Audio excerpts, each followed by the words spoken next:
What's up, everybody? This is your boy Tech G back with another video to help you successfully pass the CompTIA Security Plus 601 certification exam. So let's get into it. In this video, you're going to learn about threat intelligence sources such as open source intelligence, vulnerability databases, public and private information sharing centers, the dark web, indicators of compromise, automated indicator sharing, predictive analysis, threat maps, and file and code repositories. So let's talk about threat intelligence, and this refers to the practice of collecting data, information, and knowledge that keeps an organization informed about potential cybersecurity threats. Threat intelligence can be used to gather data on cyber attacks that have happened in the past, are currently happening, or that the organization may be affected by in the future. Through threat intelligence, IT organizations gain a deeper understanding of their security vulnerabilities and can accurately organize and prioritize tasks to mitigate the known threats.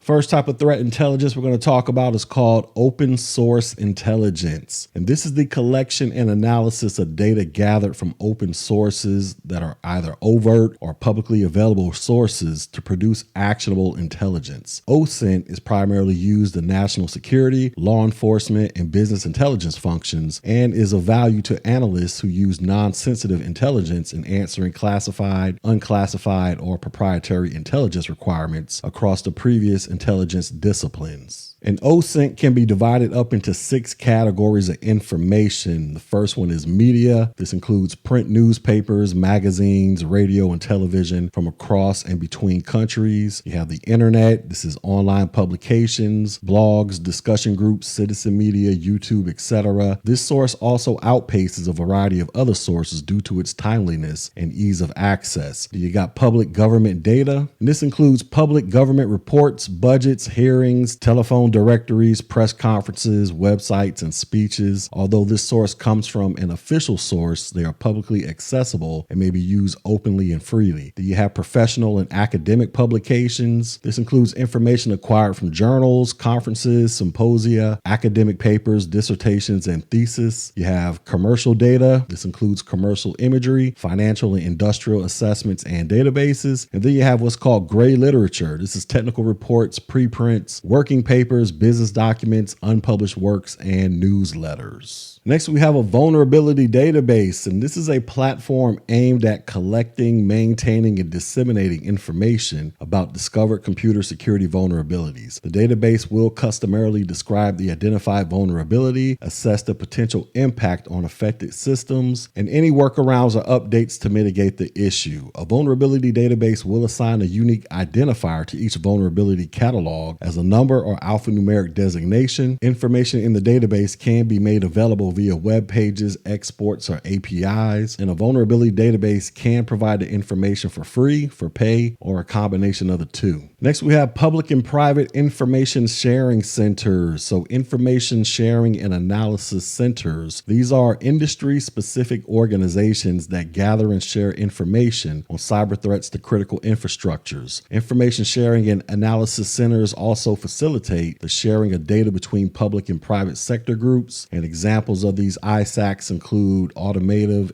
aviation, communications, IT, healthcare, etc. Next is the dark web. So the dark web is the World Wide Web content that exists on dark nets or overlay networks that use the internet but require specific software, configurations, or authorization to access. Through the dark web, private computer networks can communicate and conduct business anonymously without divulging identifying information. The dark web forms a small part of the deep web as part of the web that's not indexed by web search engines, although sometimes the term deep web is mistakenly used to refer specifically to the dark web. In some cases, security professionals go to the dark web to perform research and try to find different threats and exploits that could affect their organization. This is why several companies sell dark web monitoring and threat intelligence services. Then we have indicators of compromise. So indicators of compromise in computer forensics is an artifact observed on a network or in an operating system that with high confidence indicates a computer computer intrusion. Typical indicators of compromise are virus signatures and IP addresses, MD5 hashes of malware files, or URLs or domain names of botnet command and control servers. After IOCs have been identified via a process of incident response and computer forensics, they can be used for early detection of future attack attempts using intrusion detection systems and antivirus software. Next is automated indicator sharing. So automated indicator sharing enables the real-time exchange of machine-readable cyber threat indicators and defensive measures to help protect participants of the AIS community and ultimately reduce the prevalence of cyber attacks. The AIS community includes private sector entities, federal departments and agencies, state, local, tribal, and territorial governments, information sharing and analysis centers, and information sharing and analysis organizations, along with foreign partners and companies. AIS works with the public sector and private sector to identify and help mitigate cyber threats through information sharing and provide technical assistance upon request that helps prevent, detect, and respond to incidents. And the types of automated indicator sharing that you need to be concerned with for the CompTIA Security Plus 601 exam are the following. You have what is called Structured Threat Information Expression, or STIX, and this is a standardized language which has been developed to represent structured information about cyber threats. It has been developed so it can be shared, stored, and otherwise used in a consistent manner that facilitates automation and human-assisted analysis. And the next one you have is called Trusted Automation Exchange of Intelligence Information, or TAXI, and this is a collection of services and messages exchanged to enable the sharing of information about cyber threats across product, service, and organizational boundaries. It is a transport vehicle for STIX structured threat information and a key enabler to widespread exchange. Next is predictive analysis, and this is an area of statistics that deals with extracting information from data and using it to predict trends and behavior patterns. The enhancement of predictive web analytics calculates statistical probabilities of future events online. Predictive analytics statistical techniques include data modeling, machine learning, AI, deep learning algorithms, and data mining. Often the unknown event of interest is in the future, but predictive analytics can be applied to any type of unknown, whether it be in the past, present, or future. So for example, identifying suspects after a crime has been committed or credit card fraud as it occurs. Predictive analytics applies statistical algorithms to historical data so that companies can predict future cyber attacks in real time. When coupled with machine learning, predictive analytics provides organizations with the tools to protect their security infrastructure from potential threats before they occur. Next is a threat map. So cyber threat maps, these are real-time maps of the computer security attacks that are going on at any given time. These maps are visualizations from data aggregated from many different sensors around the world. And threat maps, they ultimately help to illustrate just how prevalent cyber attacks actually are. And then we have file and code repositories. So a code repository, this is a file archive and web hosting facility where programmers, software developers, and designers store large amounts of source code for the software and or web pages for safekeeping. And threat actors, they often release exploits and breach data to file repositories like GitLab and GitHub. All right, so that was my quick class on threat intelligence sources. So let's do some of this wonderful check on learning, shall we? So first question is, which term refers to the knowledge about an existing or emerging threat to assets, including networks and systems? Would this be threat intelligence, a threat feed, a threat model, or a threat actor? So this provides information about emerging threats to networks and systems, and the correct answer is this would be threat intelligence. Next question. Which technique is used when you leverage public information from DNS records, social media sites, websites, search engines, and other sources for reconnaissance? Would this be OSINT, threat maps, threat models, or threat analysis? So which one of these will leverage all of this information from all of these various sources? And the correct answer is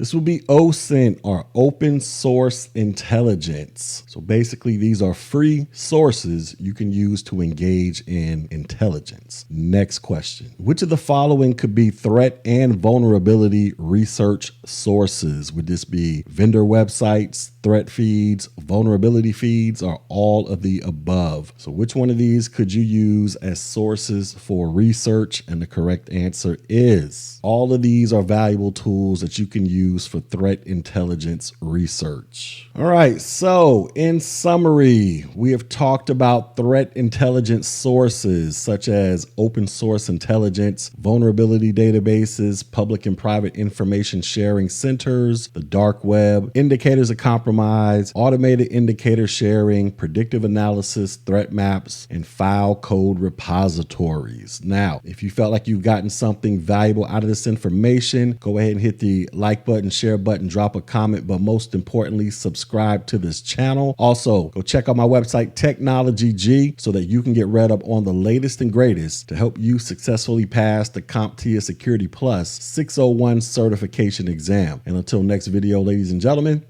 peace.